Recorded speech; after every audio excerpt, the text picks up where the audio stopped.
Hi everyone, and welcome to Up and Running with Cinema 4D. My name is Jonathan Lamb with Tuts Plus, and I'm an artist working at Future Games of London, a Ubisoft studio. This course is for artists and designers who are completely new to 3D and are ready to learn the foundational skills that this program provides. Topics we cover will include how to create and manipulate basic shapes using color, lighting, and rendering techniques. By the end of the course, you'll have a better understanding of how these tools work together and how we can come up with your own modeling solutions. So sign in or sign up and let's get started. Hi everyone, and welcome back to Up and Running with Cinema 4D. In this lesson, we'll be going through our initial setup just to familiarize ourselves with the tools we'll be using throughout the course. So we'll get started by loading up Cinema 4D's default layout. And to return to this default layout, simply go to Window, Customization, and Layouts. And you'll be able to find the Startup option from the menu there. The bulk of our screen space will be taken up by the viewport, which is what we'll be spending most of our time looking at. And at the top, we have our menu bar. So this is where we'll select our main menu buttons, such as the Selection tool, the Move tool, the Scale tool, and the Rotate tool. And you can see as I scroll over these buttons, you can see the shortcuts. So we've got number 9, E, T, and R. In the middle here, we have our rendering options. And over to the right here, we have our creation and modifier tools. So I'll be showing you how to use these later on through the course. On the right side of the screen is where our objects will be listed, and this includes all the 3D shapes we'll be creating for our scene. Below this is where we can edit our objects, which is what I'll show you throughout the course as well. And then to the left of the screen, we have our modeling options. So things like points, edges, and polygons is what we will be concentrating on in this course. At the bottom here, we have our position and size and rotation options. And over to the right here, we've got our material options. So this is how we'll color our model and create materials for it. So let's create a cube by clicking on the cube button here, and by clicking this you can see straight away it appears in our viewport, also in our list of objects here, and now we can adjust the cube in this section here as well. So let's start by navigating the viewport by holding the Alt key on your keyboard and pressing the left mouse button to move around the object. And you can also pan across the object by, again, holding the Alt key and pressing the middle mouse button or the mouse wheel. Excellent. Click the middle mouse button to bring up the different views like so. So if I sort of hide the cube the cube object here by pressing this button until it's red, I can bring up the figure object, and you can see now we've got a better way of looking at our different views. So we've got the top view, we've got the right view here, which is a side view, and we've got the front view, as well as the perspective view here. So to select the different sort of viewing options, simply roll your mouse over the screen and then click the middle mouse button to select it, and then click the middle mouse button again to go out of it. Cool. You can also simply select the view that you want from the camera drop-down menu here. So you can see you can select the perspective view, the left or the right view, front or the back view, and top or the bottom view. Feel free to practice using Cinema 4D and get used to moving around the objects. And then once you're familiar with the basics of Cinema 4D and moving around the viewport, we can move on to the next lesson where we'll introduce basic shapes. See you all there. Hi everyone, and welcome back to Up and Running with Cinema 4D. In this lesson, we'll be going through the different ways of how we can create basic shapes and how we can manipulate them. So this will act as the foundation of our modeling techniques. So let's begin this lesson by looking at the basic shapes. And just a quick note that any button which has these little sort of black arrows on the bottom right corner means that you can click and hold on them to bring up more options. So let's see an example of this. If we click and hold the cube button here, you can see that we have a good selection of shapes that we can choose from, ranging from simple basic shapes like the cube, the cone, and the cylinder, to shapes like this donut ring here, capsules, and figures. So clicking on any one of these will automatically spawn them into our scene. So let's click the cube again for an example. Just going to zoom out here with the mouse wheel button. So after clicking on the cube, a few things will happen. So firstly, you'll notice that the cube has appeared in our viewport. Secondly, you'll find that the cube object has appeared in our list view on the right. So this is extremely useful when it comes to selecting objects from our scene, as sometimes it can be difficult to do this when the viewport here is filled with lots and lots of 3D objects. So you can also rename the object by double clicking on this cube here, or the object in our list view. So let's go ahead and do that. So we can double click here and let's just rename this 3D object and then hit enter to apply that. Cool.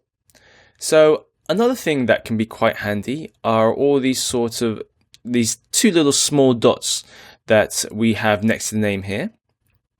So like you saw in the previous lesson, if you click on the top dot until it's red, it will make the object disappear from the viewport, so it'll be invisible. However, if we were to click the render button, it will still render.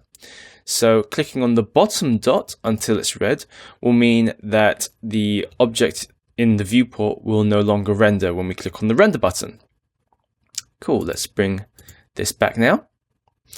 Alright, now with the cube still selected, let's draw our attention to the section on the screen here, which is the sort of adjustments window. So this is where we can adjust the initial settings of the cube. The main settings that we'll be interested in are in the Object tab here.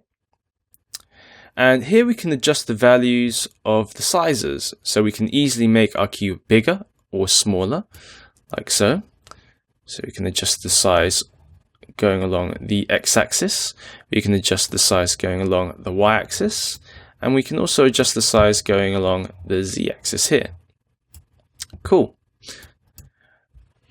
So if we wanted to make it bigger uniformly, let's go ahead and make it 300 by 300. Excellent.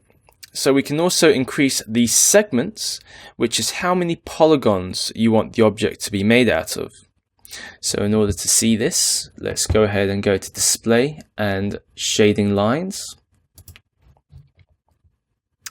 So let's go ahead and adjust the segments here. So let's say if we wanted it to increase by 4, and hopefully you can see the polygons appearing here. So let's select the cube again. So this is useful if you know what you're going to do to the cube and how you're going to adjust the cube using the sort of tools here. So using the points, the edge, or the polygon tools here. Or if you simply want more resolution to your object. So this is more apparent on a round object. So let's go ahead and hide the cube again and select a sort of round object here. So let's select the sphere. So now if we were to decrease these segments, you can see that it becomes lower poly and we can start seeing the edges of our sphere here. So if we were to increase the segments, it becomes smoother and smoother. So that sort of increases the resolution of our sphere. Cool. So let's go ahead and delete the sphere now and bring our cube back in. Excellent. So to edit your 3D object even further, we'll need to make it editable. Now make sure that the object you want to edit is selected. So by clicking on it, we've selected it.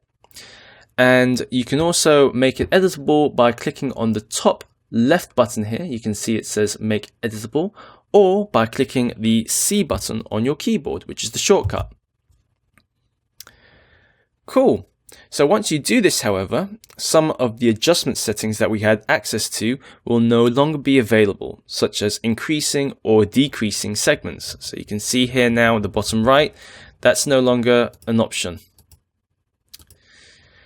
So just make sure that before we click on the Make Editable button, that we've definitely made the final adjustments to our object before we do that. Excellent. So now that it's editable, we can make adjustments using the Adjustments tool on the left menu bar. So let's go ahead and see how we use those. So by clicking on the Points tool, you can see automatically that sort of changes the look of our cube here, which indicates that we can start moving the points. And as we scroll over each of these points on the cube, you can see they sort of highlight, indicating that we can move them. So you can see by selecting the Move tool, I can move the points of our cube like so. And we can also do the same thing with the Edge tool. So you can see now with the edge selected, instead of highlighting the points, it highlights the edges. So you can do the same with the edges. And we can also use the Rotate tool if we wanted to rotate the edges as well. Just clicking Ctrl and Z to undo. And we can also do the same with the polygons as well. So now you can see as I scroll over the cube, the polygons highlight instead. So let's go ahead and use the Move tool to move the polygons around. And again, you can also use the Rotate tool and also the Scale tool as well. Excellent.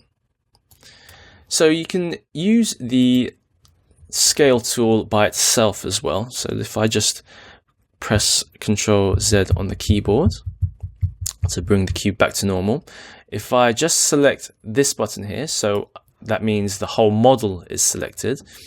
If I use the Scale tool here, I can scale it up in the different axes, like so, just by clicking these axis sort of lines here. They will highlight just to indicate that you can adjust them. And if you wanted to adjust the cube uniformly, simply click, having the Scale tool selected, just click anywhere on the viewport and click and drag your mouse like so. So I can make it smaller or I can make it bigger. And the same goes for the Rotate tool. So if I click on the Rotate tool here, just making sure that the whole model is selected, you can rotate the model by clicking on these lines here on the Rotate tool. Or you can simply click anywhere on the viewport to rotate it like so. And the same goes for the Move tool. So just move the object in the axes like so by clicking on the arrow buttons. And you can also move the object by selecting both axes here. So you can see we've also got these other arrows. So in between this green arrow and red arrow here, we've got this one, which means we can move it along both axes, or this one. And finally, the bottom one. So if I select the bottom one here, I can move it along that axis as well. Excellent. So that's it for this lesson. In the next lesson, we'll go into detail on how to use the deformers, which will give us further options on how we can manipulate shapes into what we want for modeling. See you all there. Hi everyone, and welcome back to Up and Running with Cinema 4D. In this lesson, we will go into the basics on how to use deformers, which will give us further options on how we can manipulate shapes into what we want for modeling. Now, Cinema 4D has a big list of deformers. However, most of them are pretty self-explanatory once you've taken the time to experiment around with them. So let's take a quick look at how many deformers the program offers by clicking and holding on the Add Bend object here. So this menu works exactly the same as the Creating an Object button. Just sort of going through the menu here, you can see that we have all these deformers. So for this course, we'll be looking at the basic ones, such as bend, bulge, shear, and taper. And this will give us a good foundation to work on, and then we can experiment with the other ones later down the line. So first we need an object which our deformers can work on. So we can create a cube, like by clicking on the cube button here. And we can apply a deformer directly onto the object. So let's go ahead and click on the bend. We'll start with the bend deformer. And we can apply it by clicking on it and then dragging it into the cube here. Excellent. So to use the deformer, we'll want to make sure that the bend deformer has been selected using the mouse. So you can see when we select an item in our list view, the item highlighted in bright yellow is the one that's been selected. And then just over in our adjustments window, we can see that we've been given some adjustments, some options that we can use to bend our object, our cube. So let's go ahead and adjust the strength and see what happens. So you can see straight away that it's sort of bending the cube. It's trying to bend the cube. Now you'll notice that the edges here are still straight, and that's because our cube object doesn't actually have any topology, it doesn't have any polygons to work with. So to change that, let's go ahead and bring this back to 0. And we'll go over to our cube to add some segments. So let's go ahead and change the display to shading lines so we can see how many lines or polygons we've been adding. So let's go with 20 by 20 by 20. Let's go a little bit less. Let's go with 10. And you can see here that we've added some polygons to our cube. So now once we've done that, let's select the deformer again, the bend deformer, and let's see what happens now. So you can see now that by adding some strength to the bend, our cube is actually curving. And we can make this a little bit more obvious by making the cube a little bit taller. So let's go ahead and make our cube taller by making the size here. And you can see now that it's sort of going out of this sort of purple cage here. Now this purple cage, what this indicates is the affected area which our bend is, or our deformer is going to affect on our cube. So if we start using the strength here, you can see it only affects the area which is covered using the purple cage. However, we can adjust the cage by using the size properties here. So let's go ahead and make the cage bigger. You can see now that it's affecting more of our object. So we can have less of our object, so we can have like a tight curve, or we can have a bigger curve by making it affect more of the object here. Excellent. So next up, we'll have a look at the bulge deformer. So let's remove the bend deformer by clicking on it and then hitting the delete button here.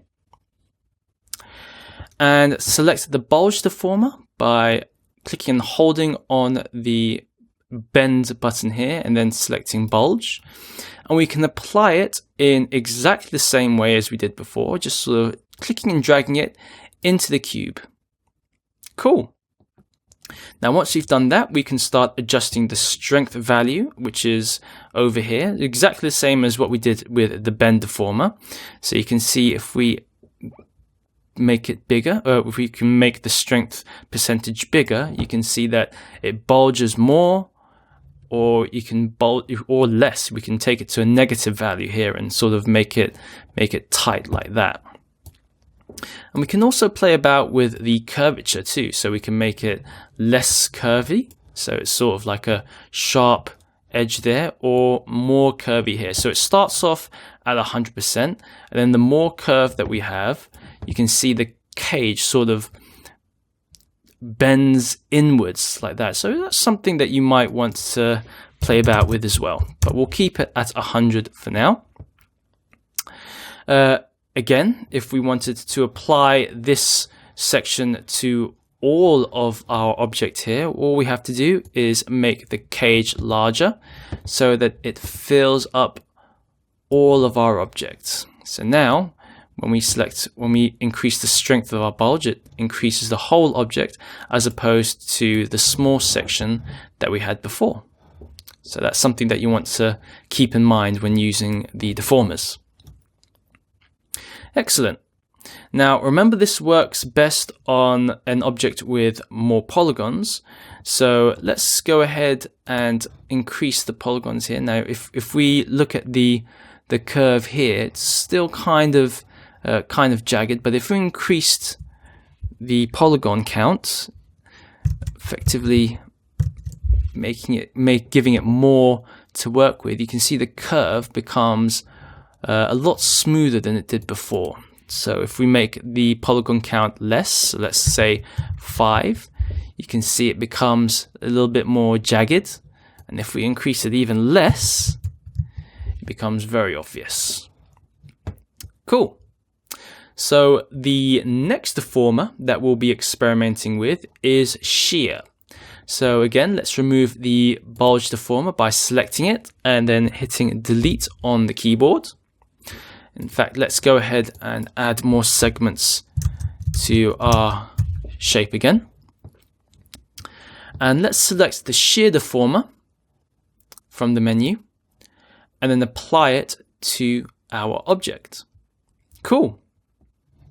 So works in a similar way as the previous deformers, just adjust the strength here and you can see that it sort of bends the object like so.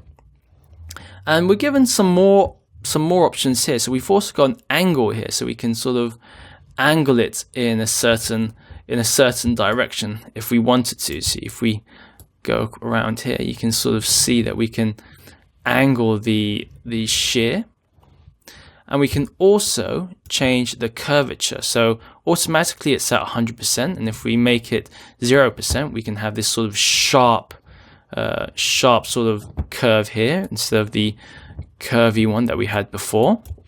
So let's bring it back to 100. Cool. And again, we can increase the size of our deformer, so the size of the cage here, the effective area, and bring it all the way up so that it affects the whole object. Excellent. Now another thing that we've got here is fillet. So with this checked, it basically eases the bulge near the top and the bottom. So you can see here it's got this sort of curve effect here. Cool. So the last deformer that we'll have a look at in this video is taper. So let's remove the bend deformer the same way that we did before, just selecting it and then pressing delete on the keyboard. And then let's select taper and then add it into our object. Cool. Now again, we have similar options. So we've got strength, which we can use to increase or decrease, and you can see how that changes the shape. So we can make it big like that, or bring it in on itself like so. And we also have the curvature options here again, so we can make it curvy or we can make it straight. And we also have the fillet option here, which works exactly the same as how the previous one did. Again, we can make it affect the whole object, or we can sort of select an area that we want for it to affect. Just sort of use the move tool as well to bring it up or down. So there we have it, a quick overview of basic deformers in Cinema 4D. So now that we're familiar with the deformers, you can experiment with other deformers, and we can also combine them together. So for example, we can add the bend deformer into our cube as well as the taper. So selecting the bend deformer here, we can also increase the strength. So these can all work together as well. So now that you can see that we've got both deformers inside the object group in the list here, and we can use both of them to adjust the object together. Excellent. So that's it for this lesson. In the next lesson, we'll be going through some modeling fundamentals. See you all there. Hi everyone, and welcome back to Up and Running with Cinema 4D. In this lesson, we'll learn how to make basic shapes editable and what happens when we do this. We'll go through the options that become available to you and how this can affect your modeling. We'll then use half a sphere object to create the headphones model, or part of your headphones model. So just a quick explanation on what this button does. It basically converts an object into something which can be edited manually using the tools on the left side here. So mainly the points tool, the edges tool, and the polygons tool. So for example, if we were to create a simple cube object here, just by clicking the cube button, we can also give it a few segments here. So let's give it 10 segments by 10 by 10. And let's go ahead and display them here like so. In fact, let's make it a little bit clearer by giving it 5 segments. Now, at this stage, we can only change the parameters in this window here. We can't use these tools yet. So if we try to use these tools here by clicking on these buttons, you can see even though I try to click on the cube, the only thing that I can do is use the buttons here. So the move tool or the scale tool or the rotate tool. I can't actually manipulate using these buttons here. So I can't use the points tool, I can't use the edges tool, and I can't select the polygons either. But once we make the 3D object editable by clicking on the button here, this make editable button, or by pressing C on the keyboard, suddenly you can see now if I was to click on the points button, you can see now that the cube or the 3D object has now suddenly sort of changed color, or at least the edges here have turned blue. And this indicates that we can now edit the 3D object using these tools here. Cool. So let's begin by taking a look at what we can do with the points tool. So making sure that the 3D object has been selected, once we click on the button here, we can see that as we scroll over the points, they sort of become highlighted.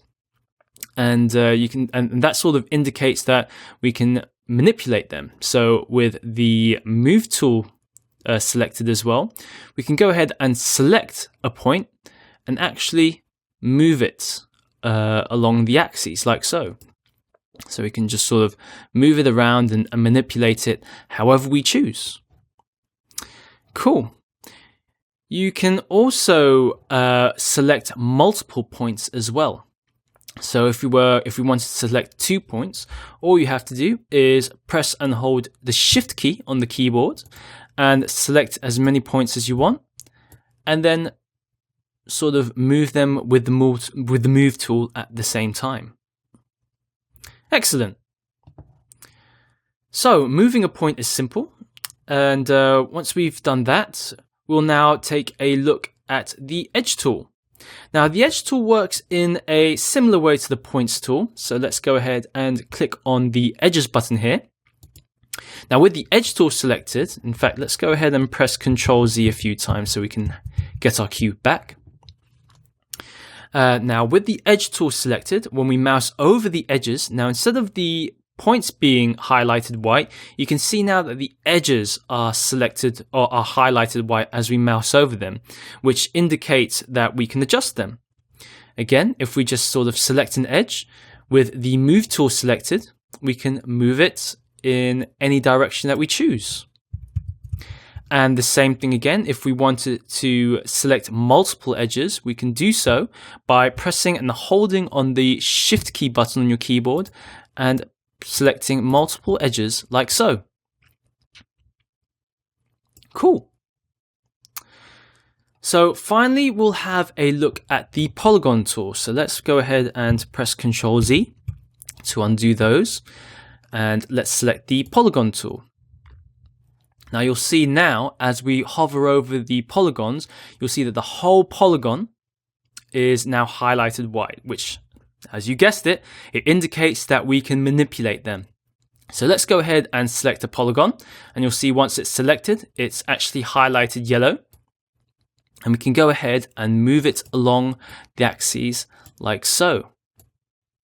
Now, one thing that is worth mentioning is we can also select one of these tools here. So we've been using the Move tool for manipulating the points and the edges, but we can also use the Scale tool. So if I was to select the Scale tool, you'll see that these axes change from the arrows to these squares to indicate that we can now use the Scale tool, and you can sort of scale the polygon up or down. Cool.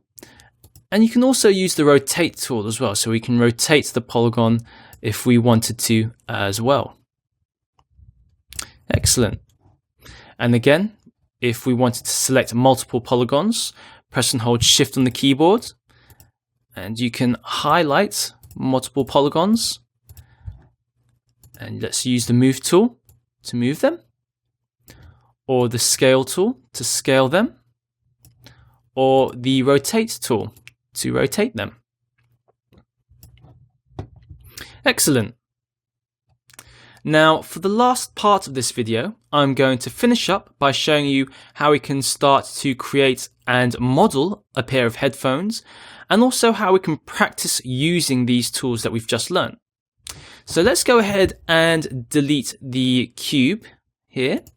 So just select the cube in your list view, or just select the model and then select it in your viewport and then press delete.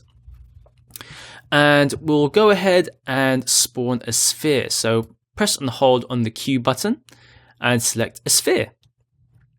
Excellent. Now, for our headphones, we'll want to create a hemisphere. So let's go ahead and go over to this window here, and you can see the type here is set to standard. Now we'll want to change it to a hemisphere here, which is half of a sphere. You can also change the type of spheres here as well, and as you can see, it sort of changes the topology of each shape to whatever you want. So you can experiment with these, but for now, let's go ahead with a hemisphere. And we'll want to rotate this by 90 degrees. So let's go ahead and go to our front view, just to make this a little bit easier. And rotate using the Rotate tool here. We want to rotate it carefully until we get 90 degrees. Now, if you find this difficult, we can actually press or click enter the value here as well. So let's go ahead and enter 90 degrees and then press apply. And you'll see now that's exactly 90 degrees. Cool. So now we've got half of our hemisphere here. Before we want to make it editable, we'll want to increase the segments here, because as we look at it from the side, you can see it's not quite smooth. We haven't got enough enough polygons here to make it to give it a smooth look.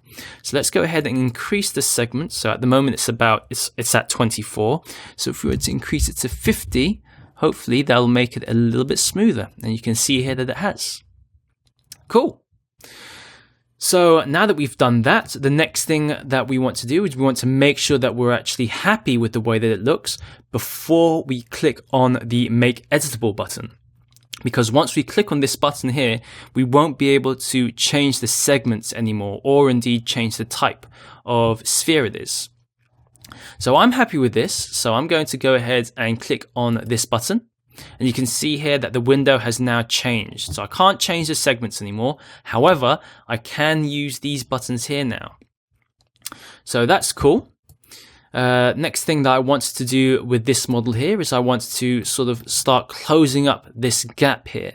So in order to do that, I want to select the edges, or one of the ways that I can do this is I want to go ahead and select all the edges here. And to do that, you want to select the outermost edge and just double click on it. And you can see the whole ring is now highlighted in yellow, which means that it's now been selected, or all the edges have been selected. Now I'm going to use the scale tool, and I'm just going to go ahead and scale all of these in, just to bring it in a little bit. So that's one way we can start to cover the hole. Another way that we can cover this hole, and this is something that we can explore, these are tools that we'll explore later on in the course as well, is if we click on the right mouse button, you'll see that we've got more tools to explore here. Now I'm just going to go ahead and find the Close Polygon Hole button. And you can see as I mouse over the hole, it sort of highlights white, which means that I can click on my mouse button and it will close the hole. Excellent. So that's it for this lesson. In the next lesson, we'll go over how to use the Extrude tool and the next steps in creating our headphones. See you all there. Hi everyone, and welcome back to Up and Running with Cinema 4D. In this lesson, you'll learn how to use the Extrude tool on a simple cylinder object, and we'll then combine this object with the previous shape here to create part of the headphones model. So let's begin by creating a cylinder object by clicking and holding on the Q button here, selecting cylinder. And we'll want to rotate this by 90 degrees. So let's go ahead and select the rotate tool. And by going to our front view here, we can rotate it by 90 degrees. Or we can enter the value here. In fact, let's go ahead and select the model. And if we enter the value 90 degrees here and click on apply, you'll see that it's been rotated 90 degrees. Excellent. So the next thing we want to do is we want to go ahead and start changing some of the object values here. So I just want to increase the radius and then decrease the height here.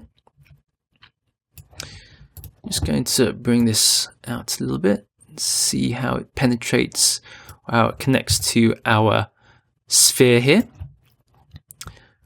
All right. I'm just going to make it a little bit bigger. And basically this cylinder will act as the ear pads for our headphones. So we'll want to make the rotation segments a little bit more, just to make it a little bit smoother. So let's give it 50 segments. You can see that makes it smoother. And next we'll want to add a cap. Now this will add some more polygons to the face of our cylinder here. So if we go to the caps tab here and add a few segments, you'll see that it now has a few circles on the face. Now we'll just want to add one, so let's go ahead to add 2 segments, and you'll see that it adds a circle on the face here. And then once you're happy with the way that it looks, we'll want to hit the Make Editable button. But before we do that, we want to make sure that we're happy with the way that it looks, because we won't be able to add any more segments here or here. So I'm happy with the way that it looks. So let's go ahead and click on this button here. And now what we want to do is we want to click on the live selection tool, which is this button here. And we want to select polygons. So let's go ahead and click on the polygons tool. And I want to select all the polygons in the middle here. And now I want to make them a little bit bigger. So let's go ahead and select the scale tool and scale the polygons up a bit. And now the next thing I want to do is I want to start using the extrude tool. Now we can also use the move tool to push and pull these polygons here as well. But the main thing that I want to do here is actually extrude these polygons out. So the way that we do this is we go ahead and click on or right click on our mouse button and select extrude. Cool. Now, in order to use the extrude tool, you'll see that the cursor has changed into this sort of extrude icon, which indicates that we can actually now use the extrude tool. So just click and drag anywhere on the viewport to extrude these polygons out or in. So I just want to extrude these polygons in like so. Just moving around this this model here to see if we're happy with that. Just want to actually move this out a little bit more. Cool. Now let's try the same thing on our hemisphere. So we want to select the live selection tool again. Let's go ahead and click back on an object and let's select our sphere. So our aim here is to select a circle from our hemisphere exactly the same way that we did on our cylinder so that we can extrude it. Now, if we click on the polygons tool here and click on our live selections tool and then try and select these polygons, you'll see that it's a little bit trickier than what we did previously, just simply because there's more polygons here. Now I can go ahead and do this, but there is an easier way to do this. And another solution is, if I just deselect all of that, is to go ahead to our front view. And let's go ahead and use the rectangular selection here. So just click and hold on the live selection tool, select rectangular selection, and select from the side, select some polygons here. And you'll see now that we've got a circle selected. Now, in order for this to work, we'll need to make sure that if we go back to our selection, we have to make sure that only select visible elements is ticked off. Now, if this is ticked on, and if I deselect the selection here, if that's ticked on, you'll see that it selected the polygons on the side, but once we go back to our perspective view, it's only selected the visible polygons. So we want to make sure that this is ticked off. Now, sometimes that's ticked on by default, so we want to just double check that. So select those polygons, and you'll see that you've selected the circle. Cool. Another way that we can do this is by using the loop selection tool.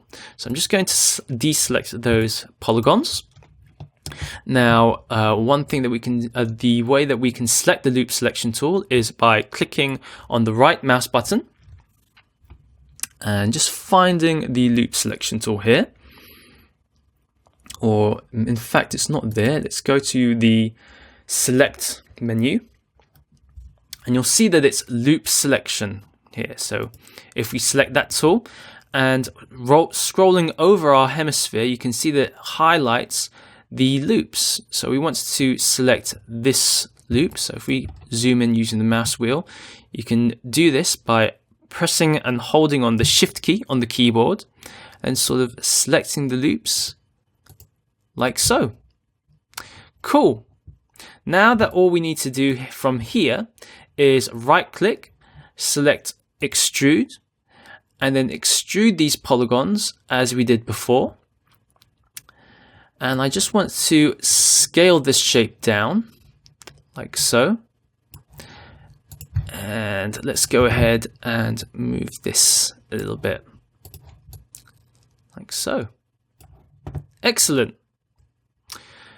So that's it for this lesson. Now we know how to use the extrude tool. In the next lesson, we'll learn how to use the bevel tool. See you all there. Hi everyone, and welcome back to Up and Running with Cinema 4D. In this lesson, you'll learn how to use the bevel tool, and we'll be demonstrating this on a simple cylinder object. So in the last lesson, we took a look at the extrude tool, and the way we accessed that was by right-clicking on our mouse with the polygon tool selected here. We right-clicked, and then we selected extrude.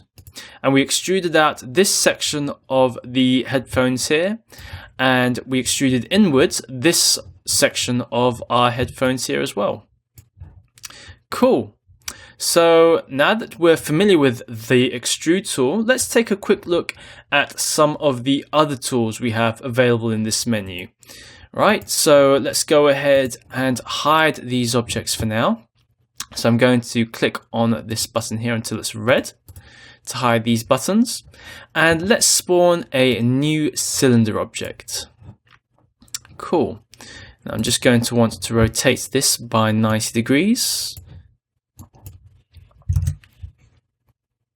Excellent. And let's make some quick adjustments here.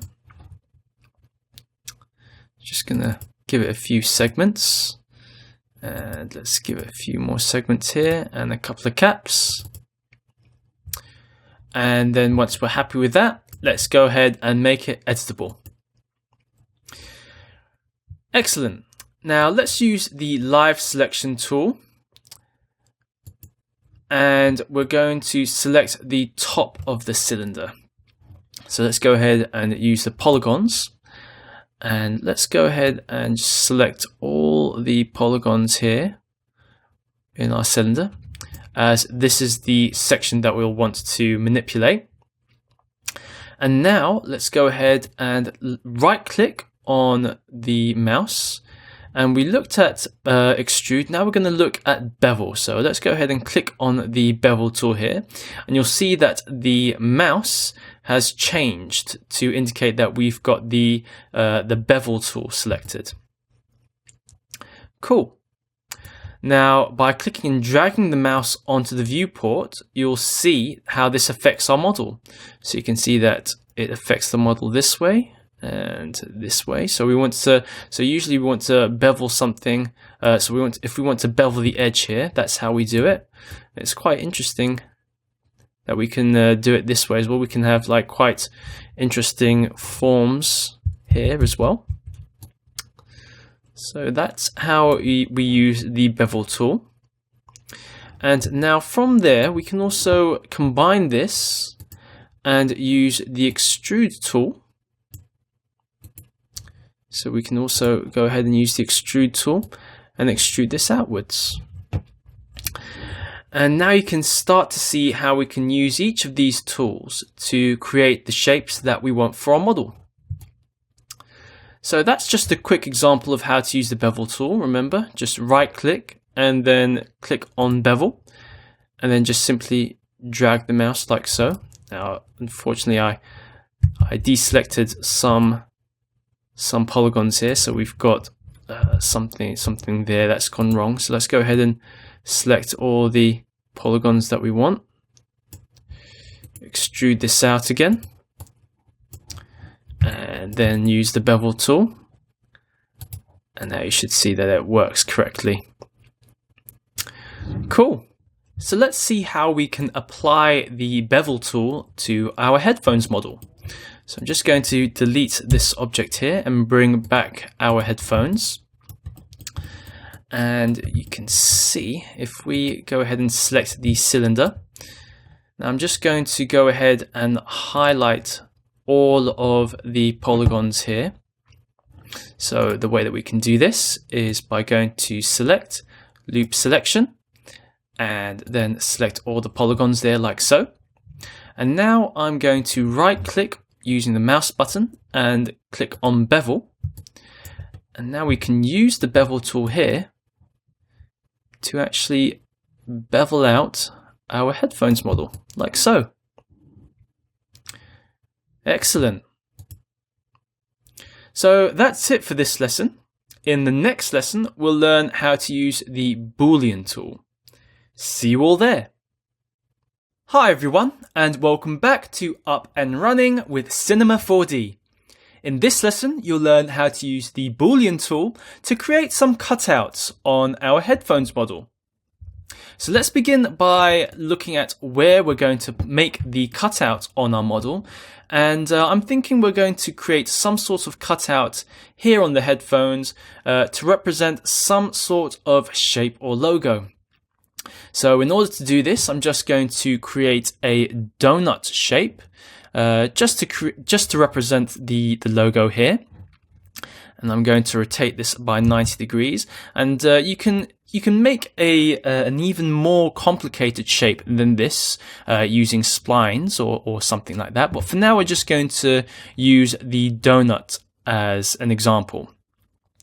So for this one, I want it to be quite simple. So we're going to bring the segments quite far down, so about 5 segments.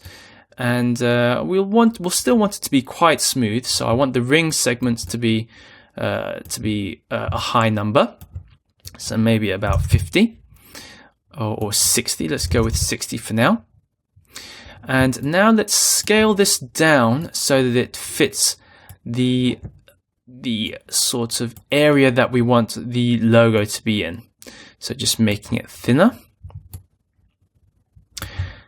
And bring the radius back down, and then not the segments. I want to keep the segments there. Just want to bring the radius down here like that. And let's go ahead and test it to see if it fits in the space here. Cool. So in fact, let's make this a little bit smaller. So I'm going to make the radius a little bit smaller. And that should do it. Excellent. So now once you're happy with the size of your shape, let's go ahead and make it editable by clicking on this button here. I'm just going to make some quick adjustments by using the edge tool here. And I want to make these edges a lot flatter. So in order to do this, I'm just going to go to one of the side views here. I'm going to select the scale tool. I'm just going to bring this in just so it becomes flat. And then I'm going to do the same with in fact, that should be it. Cool. In fact, let's bring these edges out a bit. So let's go ahead and select these edges here. So that one. And let's select, holding Shift on the keyboard and double click on the mouse button to select the other ring. And I'm just going to bring these edges out a little bit, like so, just so it becomes flat. Excellent. Cool. Now, once we're happy with that, all we need to do is select the model again so that we can move this back into position using the move tool. And now once we're happy with the placement, we'll want to go to the array button here, click and hold and select bool. And then once this appears in the list here, you'll want to add the shapes that are involved in the cutout. So these shapes would be the torus, which is the shape that we were manipulating here, that one, and also the sphere. So this will be the shape that we'll be cutting into. So let's go ahead and move both of these into the bool. So the shape first and then the sphere. And you'll see straight away that the donut shape has been cut out from the sphere. Excellent. Now, just a quick note, it's important which order these two shapes come in. So you can see that the sphere is on top of the torus, but if we were to flip these around, if we were to put the torus on top, then it won't be the desired result that we want. We'll actually only see, it will reverse everything, and we'll only see the torus, the donut shape instead. So let's go ahead and flip these back, and now we'll have the logo, or the donut shape, cut into here. Now, the great thing about using a Boolean is that we can actually continue to adjust the cutout from here. So if we were to select the torus again, if we wanted to make the cutout deeper, all we have to do is either move it further in or use the scale tool and make it taller, like so. Or if we wanted to make the circle bigger, we can use the scale tool, and any sort of adjustment that we make to our torus will reflect on our cutout. So it's quite easy to adjust this shape here. It's a good way to create a cutout without actually going into the sphere and adjusting it using these tools here. Cool. So that's it for this lesson. In the next lesson, we'll learn how to duplicate objects. See you all there. Hi everyone, and welcome back to Up and Running with Cinema 4D. In this lesson, you'll learn how to duplicate objects. So to start with, let's go ahead and hide our headphones model. So let's click this circle until it turns red. And we'll spawn a cube into our viewport. Now, to duplicate this cube is quite simple. All we need to do is making sure that our move tool is selected. We're going to hold the control key on our keyboard. Now you can see once I've held the control key, you can see that the cursor on the mouse changes.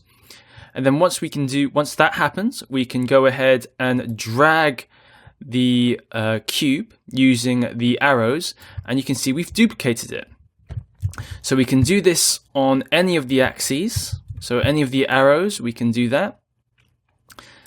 And another way that we can duplicate the cube, if we don't want to drag it out, we can do the same on our list view here.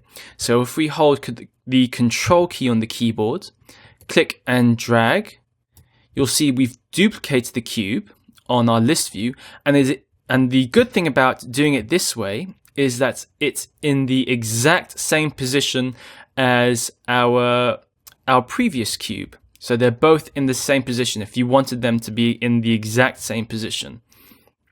Great. So now that we know how to duplicate objects, let's go ahead and delete the cube here. And let's bring back our headphones. So now let's practice duplicating these parts of our headphones here. Now, to make things easier, instead of having to duplicate two separate objects and then having to bring them back together again, let's go ahead and group these shapes together. Now, in order to group these shapes together, we'll need to select both of these objects. Now we can click and drag to select both of these objects like so, and you can see they're both highlighted in yellow. Or you can click and hold the Shift key on your keyboard to select them that way as well. Great. Now that we've got them both selected, the way that we can group objects is by pressing Alt and G key on the keyboard, and you can see straight away that they've been grouped into this null object here, which we can then rename. So let's go ahead and rename this earpiece. Great. And now, in order to duplicate this whole object, all we need to do is press and hold the control key on the keyboard and then drag it out. Excellent. And now what we'll need to do from here is we'll just need to rotate this by 90 degrees or by 180 degrees. Something like that. Or again, if you're struggling with making it 100% correct, just press the value here, 180, and then click apply. and then it should be 180 degrees, like so. And then we can go ahead and rename these. So this will be the left earpiece, so L earpiece, and then this can be the right earpiece. Excellent. So that's it for this lesson. In the next lesson, we'll learn how to use the bend deformer. See you all there. Hi everyone, and welcome back to Up and Running with Cinema 4D. In this lesson, you'll learn how to use the bend deformer to create the headband part of the headphone model and combine it with these earpieces that we've created. So let's start by creating a simple cube by clicking on the cube object here. And we'll want to use the adjustments window to create the right shape and size for the headband. So we'll want to make it thinner and taller. So let's go ahead and adjust the sizes here. So just adjusting it to about, let's say 35 on the x-axis. And I want to make it taller. So let's make it approximately 540 for now. And I'll also want to make it thinner this way as well. So let's go ahead and adjust it to about, let's say 70 looks about right. Let's keep it at 70. Cool. And now we'll want to place it in the right position by using the move tool. So I'm just going to bring it up a little bit, zoom out with my mouse, my mouse wheel, and just looking around the object to see if it looks correct. And I think I want to make it a little bit thinner. Let's go ahead and make it even thinner again. In fact, that's the wrong one. So in the X, I'm going to make it about, let's say 25. Cool. Just move it slightly more that way.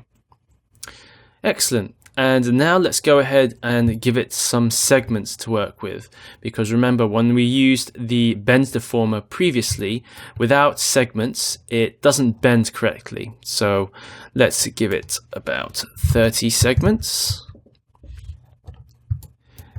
In fact, that's the wrong one. Give it 30 segments in the Y.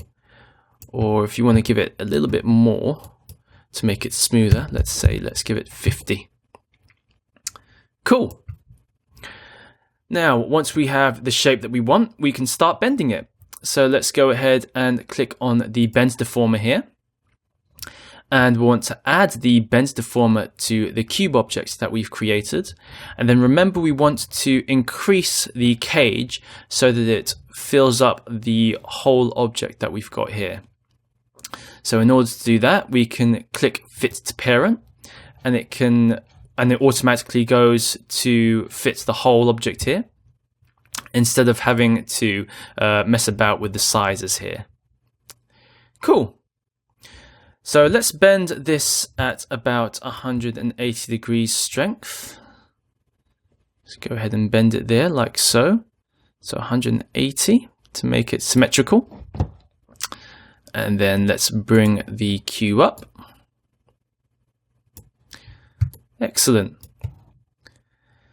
And this will now give us the shape of our headband. From here, if we wanted, we can also add some more geometry to the cube. So if we wanted to make it smoother, we can do that by adding more geometry. And we can also click to make it editable here. So let's go ahead and do that. So we're going to make it editable. And from there, what I want to do is I want to add or stretch out these bottom parts of the headphones here. So let's go ahead and select the polygon tool here. And we'll just stretch these out a bit. So go ahead and stretch these out like so. That's the bottom, and we'll do the same at the top. Just go ahead and stretch that out a little bit. And you can see when I've clicked on the cube here, it automatically goes back to its previous shape, but you can still see the bend deformer cage here. So you'll see how it's affected like so. So let's go ahead and go back to object mode. And as soon as you've clicked back to object mode, you can see that it's applied the bend deformer back to our object. So I'm just going to stretch this part out a little bit more. So let's go back to the polygon tool, stretch that out a little bit more, go back to object. Excellent. And now all we need to do from here is just adjust the earpieces so that they align with our headphones. It might be easier to do this in the front view here. So let's go ahead and do that. So move the right earpiece like so. And then I'm just going to select both of them by pressing the control button on the keyboard and then moving them up like that. Excellent. And now click the middle mouse button, select the perspective view again, and just move around the object to see if you're happy. Great. So now that we've learned how to create our headband by using the bend deformer, in the next lesson, we'll learn how to use the spline tool to create our headphones cable. See you all there. Hi everyone, and welcome back to Up and Running with Cinema 4D. In this lesson, you'll learn how to use the spline tool. We'll then create the cable and plug for our headphones. So let's start by picking a spline, and to do this we'll need to click and hold on the pen tool button here. And then from here we can choose from a variety of splines to work with, or even use the pen tool to draw our own shapes. But for now we'll just select a formula spline, so let's select that, and that will then spawn it into our viewport like so. Let's go ahead and move it using our move tool to see what it looks like. And from there, what we'll want to do is we'll want to place it in the correct position. And I'll want to make this end meet our headphones here. So in order to do that, we need to use the rotate tool, making sure that formula is selected. And let's rotate this by 180 degrees. Now, in order to do this properly, let's go ahead and input the value here and then select apply. Cool. And now I'm going to select the move tool and move this into position. So it looks like the wire or the cable is coming out from our earpiece here. So we can move that a little bit further in like so and a little bit further down. Excellent. Now we'll want to create the shape that we want to use to fill in this spline. In this case, we are going to be creating a cable. So let's go ahead with a circle. So again, going over to the pen tool button, click and hold and select the circle. Now it doesn't matter where we place this shape, as we are only going to reference to it. Excellent. Now, before we move any further, I'm just going to hide the circle here for now. And let's go back to formula. Now you can see, as usual, we've got a few adjustment tools here that we can work from. And you can experiment with these to create your own sort of spline shapes. For example, just increasing the number here, we can increase the amount of sort of waves that we've got for our spline or for our cable. And you can see as we increase these, it sort of becomes more jaggedy or a sharper line. And in order to make this smoother, all we need to do is increase the amount of samples here. So the more samples we have, or the less samples we have, the more jaggedy the line becomes. And the more samples we have, the smoother the spline becomes. Cool. So just go ahead and experiment with the adjustments here. For now, we'll just stick with what the default option for our formula spline is. And let's go ahead and bring back our circular spline.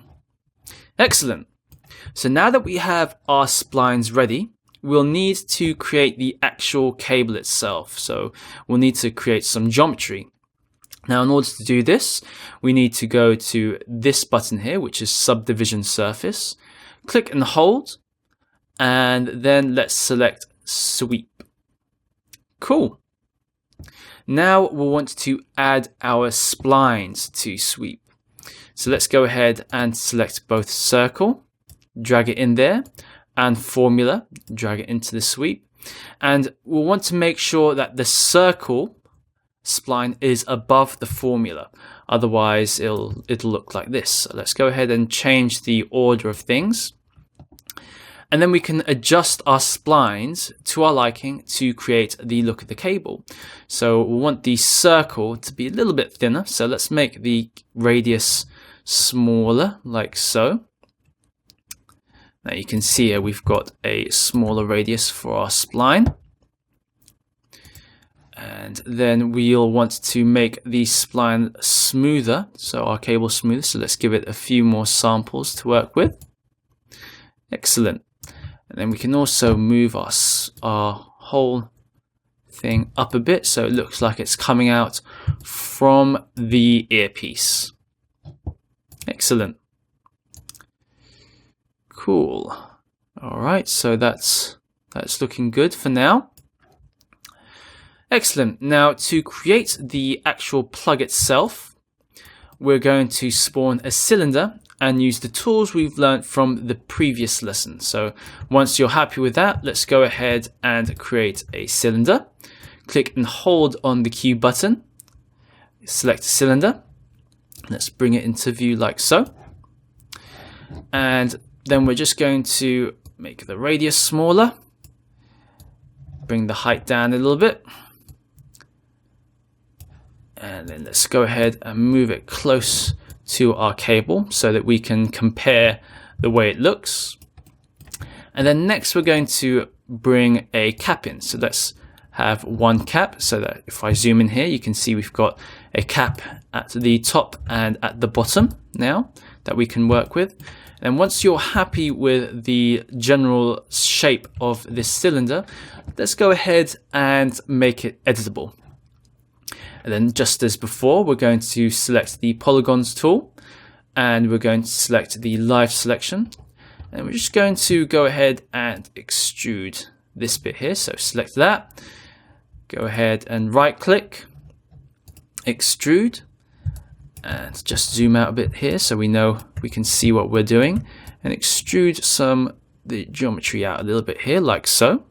So this is going to act as our sort of plug.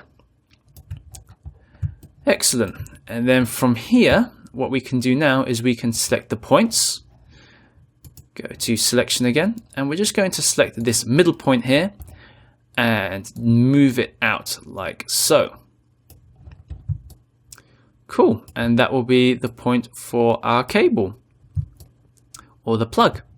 Excellent. So now once we're happy with that, go ahead and select model again, and then we can go ahead and move it into position so that it matches the bottom of our cable, and then use the rotate tool. Let's see if we can go to our front view to make things easier, and then just sort of rotate it so that it looks like it's part of our cable. Excellent. All right. So that's it for this lesson.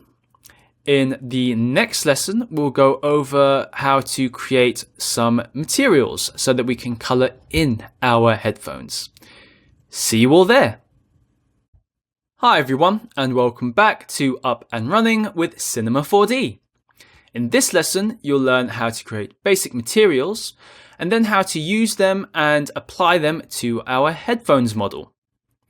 Now, before we get started, it's always good practice to rename our objects here. So we've got our left earpiece, our right earpiece, our cube, which is our headband. So double click that and rename that headband. The sweep here is the cable. So double click that and rename that cable. And we can see the cylinder here is our plug. So let's rename that plug. Excellent. Now to create a new material, we'll want to go to the bottom of the screen here, click on the Create button, and then select New Material. And you'll see straight away that a material sphere appears here in the bottom of the screen. Now we'll want to use these materials to color in various objects and parts of our headphone. So each material will represent a color. So let's go ahead and create a color by double clicking on the sphere here. And you'll see that the material editor window will appear. Now this is where we can adjust various properties of the material, such as color, transparency, reflectance, and so on. We're just interested in the color at the moment, so in order to do that, and also in order to create this sort of cel-shaded style and flat color, we'll want to untick reflectance, untick color, and select luminance. So you can tell that luminance is selected when it is highlighted yellow, and the tick box is ticked here. Once we've selected luminance, we'll then want to go over to the settings here, go to texture, scroll down to sketch and tune, and select cell. Now you'll see that a new cell button will appear, so let's go ahead and select that. And from here in this menu, we'll want to adjust these settings here. So we'll want to untick camera, select lights, tick shadow, and make sure that multiply is selected under shadows. And then next we'll want to change the base colors here a little bit. So let's go ahead and change this to a gray color. So let's go ahead and select a sort of dark gray color here, like so. And then we'll want a medium gray here. So just a little bit lighter, like so. And then the last one will want a sort of light gray color, like so. Cool. Now, once we've done that, we'll want to change the base color. So let's go back to the luminance menu and click on the color here and double click. And then we can choose a color using these options. So I'm just going to click on this, and the first color that I want to choose is, let's go ahead and create a sort of nice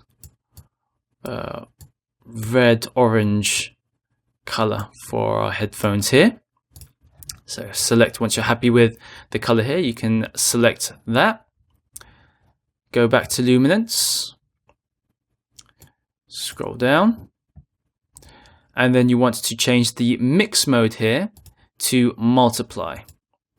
And you'll see that the color here is now applied to our material sphere here. Excellent. Now from there, all you need to do now is exit that window, and we can just drag and drop this material onto the object that we want to color in. So we drag and drop it into here, and we can drag and drop it into these objects here. And we can also use the list view here to color our objects in. So let's go ahead and do that as well. So you can see once I dragged that material here, it's actually, because there's two objects in here, it would have colored in the earpiece and the ear pad. So in order to change this, let's go ahead and drag that material into the actual ball here, so it doesn't affect the cylinder, which is our ear pads. Cool. Now let's duplicate this material by holding Control on the keyboard, click and dragging it out like so. And now we've got two of these materials. And we can just sort of create a new material and choose a new color. So let's go ahead and double click on this material here. And simply go to luminance, double click on the color here. And let's go ahead and select a sort of dark gray color for our ear pads. And just drag it like so. Excellent. And we can sort of repeat these steps until we've colored in the whole headphones. Now, to get a better idea of how the shading will look when we actually render this image, we can actually use the interactive render region. Now, to do this, we'll need to click and hold on this render button here. And let's go ahead and select render region. And we can go and click and drag the region that we want to render in. You can see straight away that it gives you a sort of preview of how the headphones will look. Cool. Now let's go ahead and find interactive render region down here. And now you can sort of adjust the window like so. And we can also continue working on it, and it will constantly sort of, every time you stop, it will render out our image. Now let's go ahead and use this sort of increase the resolution by using this little tiny arrow here. So you can move it up to increase the resolution like so, or you can move it down again to decrease the resolution. And you can see that it's all pixelated now, but it'll also increase the performance if you find that the performance is slowing down because of this. Excellent. So let's go ahead and increase the resolution. And I'm going to right click on this corner here and go to alpha mode so that we've got our background again. And it's not just on a black background. And now we can also change the light source. So you can see that it's got all our shading information here. We might want to change the light source. So in order to do this, we'll want to go to options, go to default light, and you can see that we've got this sort of default light window here represented by a sphere. And by clicking on this sphere, it actually changes the direction of where the light is coming from. Like so. So the next thing that we want to do is color in individual parts of our model. So for example here, if you wanted to color in the point of our plug, now if you see if we try and color in the plug here, automatically it will color in the whole plug.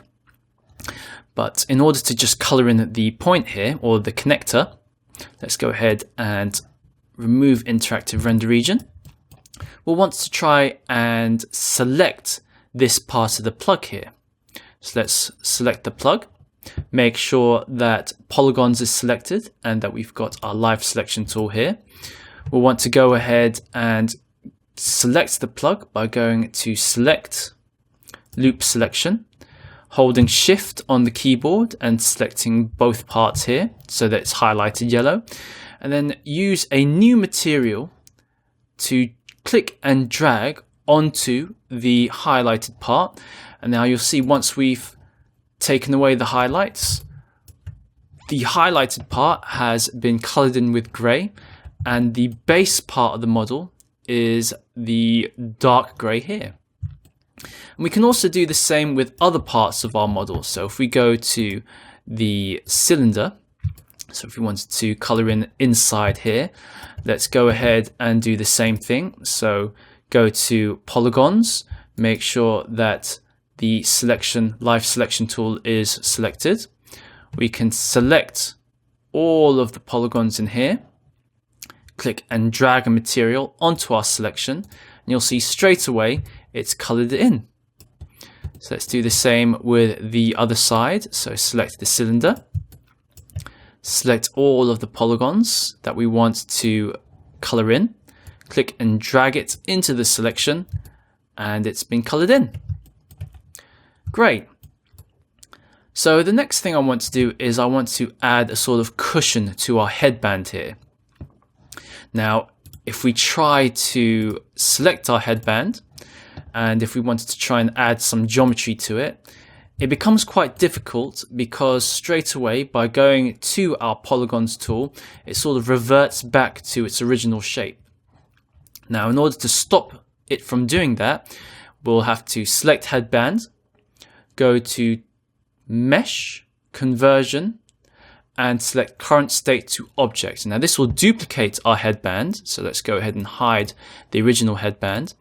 And now select the duplicate headband object. Once we've selected it, you can see now that once we select polygons, it retains its bent shape. So from here, what I want to do is I want to select some of the polygons underneath here. So let's go ahead and make sure that I'm selecting the right ones. So let's go ahead and hold Shift and let's count these out. 1, 2, 3, 4, 5, 6, 7, 8, 9, 10, 11, 12, 13, 14, 15. And the same on this side. So just moving along here. 1, 2, 3, 4, 5, 6, 7, 8, 9, 10, 11, 12, 13, 14, 15. Just to make sure that we've got an equal amount of polygons selected on each side. Cool. From there, I'm going to right click. I'm going to extrude inner, just slightly so that we've got a little bit, so that it's smaller than the original headband shape. And then I'm going to right click that selection and click extrude so that it comes out slightly. And then from there, I'm going to use the scale tool and scale it in a little bit. Excellent. Now, keeping this selection here, I'm going to use the live selection tool and I'm going to select all of the polygons that I want to color in. So all of the faces here, like so. And then I'm just going to rotate to the other side and select all the polygons behind the headphones as well. And then once that's selected, I'm just going to select a new material and drag it onto the selection to color it in. Excellent. And now from here, we can use our interactive render region to see what that looks like. Excellent. And then we've also missed the cable here, so let's go ahead and color that in too. Cool. So that's it for this lesson. In the next lesson, we'll go through how to render your final model and how to use a basic camera. See you all there.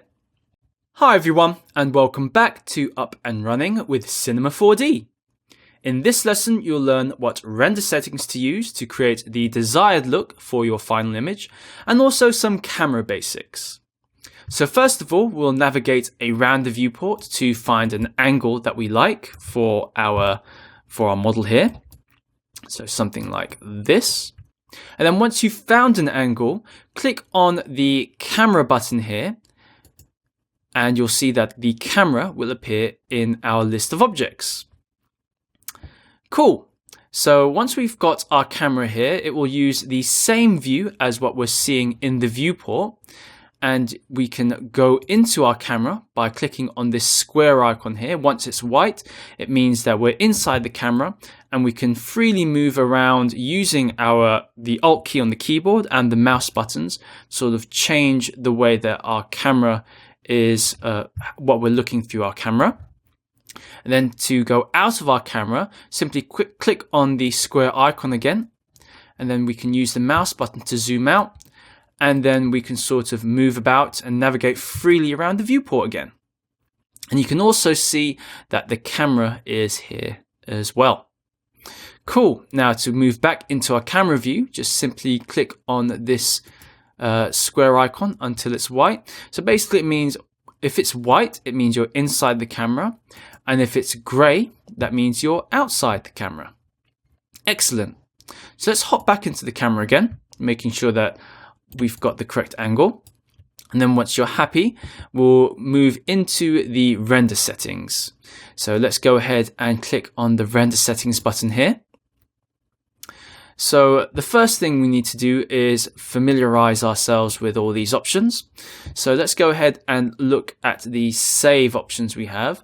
So over here, we've got our file destination, which we can change by clicking on this button here. We'll want to change the format to PNG. and make sure that the alpha channel is selected.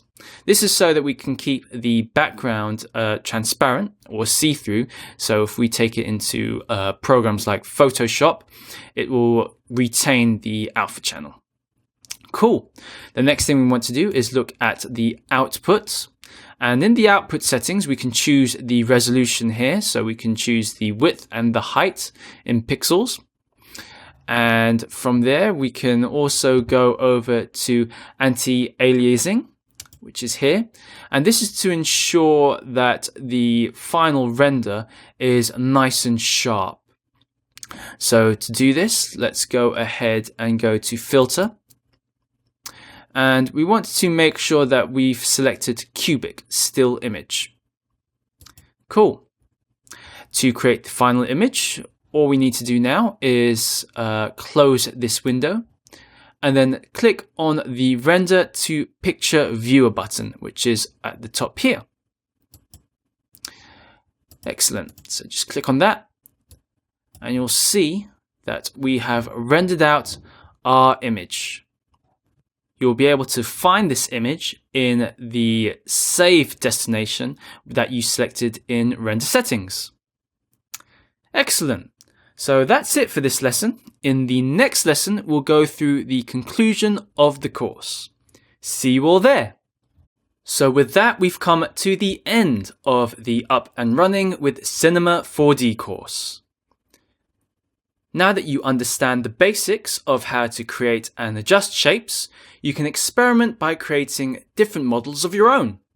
The great thing about constructing models in 3D is that you can easily come back to your model to make some adjustments, such as changing the colors.